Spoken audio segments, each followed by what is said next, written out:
Coming up on today's show, we have a new report from ESPN on Malik Cunningham as he makes the transition from quarterback to wide receiver. We'll show you what they had to say, react to it, coming up in just a moment. Also, Isaiah Likely looking for an expanded role in the Ravens offense in 2024. We'll tell you all about it, what he had to say in just a matter of moments. Tyler Jones here with you. Thanks for joining us here on Ravens Rundown.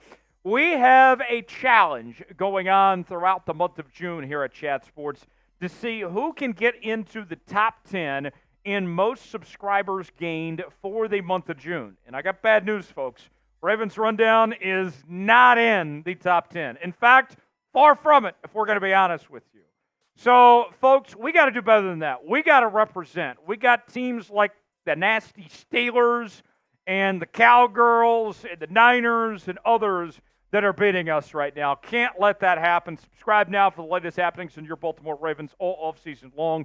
Daily news and rumors, interactive mailbags, breaking news, and more. Subscribe now for free. YouTube.com/RavensTV. Let's begin with the latest on Malik Cunningham. ESPN broke down Malik Cunningham's impact on the Ravens offense this offseason as he makes this transition from quarterback to wide receiver. And let's just say things are going pretty well. Listen to this from Jamison Hensley.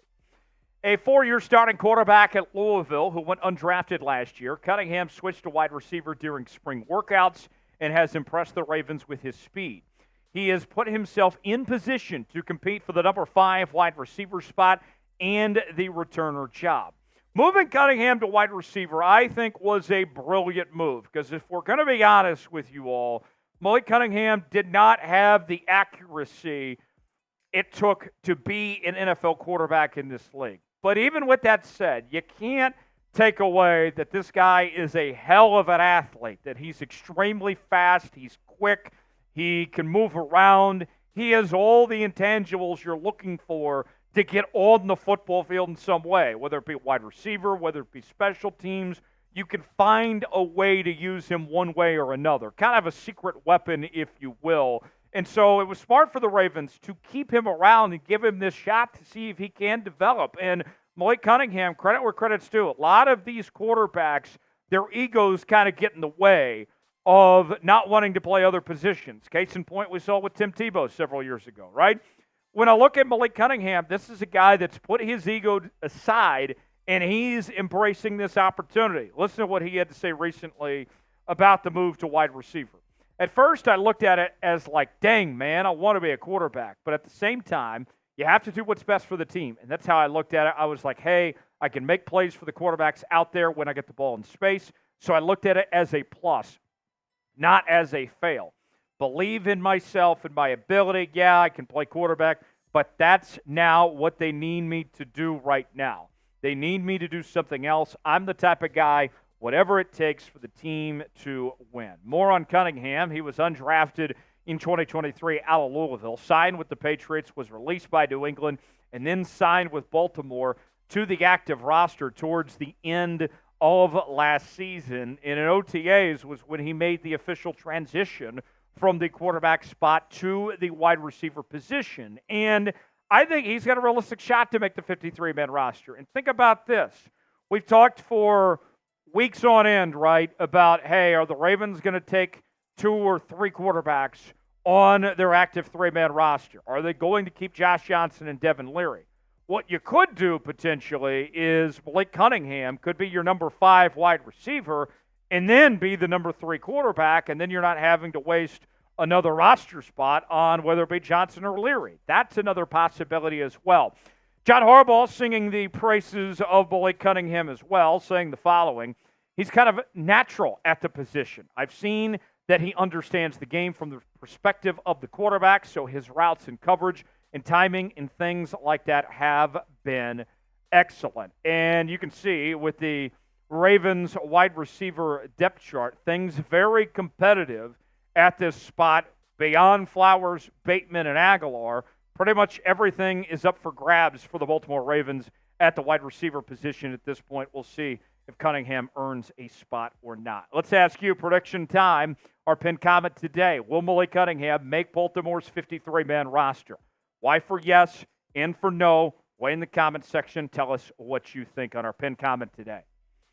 What is next for Isaiah Likely? That is the question on the minds of Ravens fans as Likely spoke to the media within the last couple days on his plans for his third year in the NFL. And Likely said that he wants to be a chess piece in the Ravens offense. He did a really good job stepping in for Mark Andrews last year, but so far we haven't seen the Ravens find a way to get the most out of both him and Mark Andrews on the field together. Here's what Likely had to say as far as heading into year 3.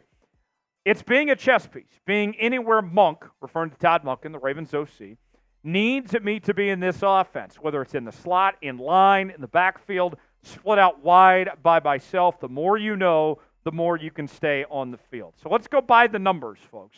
Think about this. When Likely stepped in for Mark Andrews, this offense did not miss a beat, right?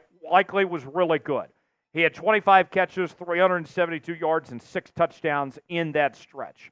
But now going forward, the Ravens need Likely to have consistent production. And we're not blaming him at all. I think this is more so to do with coaching and giving him the opportunity to do so. But if you're the Baltimore Ravens, you're not looking towards Isaiah Likely only if Mark Andrews goes down. With where the Ravens are at when it comes to the weakness at the receiver position, they need to get the most out of both these guys, and I think they will. We got some stats we'll go over here in just a second, but let's ask you guys. Do you believe in Isaiah Likely? Is he the right man for this job? Is he going to have a big season in 2024? Weigh in. Type B for believe, D for don't. Let us know. Nate Wiggins jerseys on sale now. Chatsports.com/Wiggins. He'll wear the number 2s. Swap that 1 for a 2. Got the purple jersey, the white jersey, the black alternate, men's and women's options, all sorts of different shapes and sizes. Go see for yourself. Chatsports.com/Wiggins. Free shipping available as well. The link is in the comments and description of today's video. Chatsports.com/Wiggins. Give me that stat time here on Ravens Rundown. The Ravens last season used 12 personnel, 2 tight ends on the field, 2 receivers, running back, 11.1% of their offensive snaps last year. Doesn't sound like a lot, right? Put it into perspective. The folks at Summer Sports say that was the 27th most of any team in the NFL. There's 32 teams, so do the math there. You can see it was close to the bottom of the NFL. They underutilized their tight ends, to say the least. So then the question becomes, will we see more 12 personnel in 2024?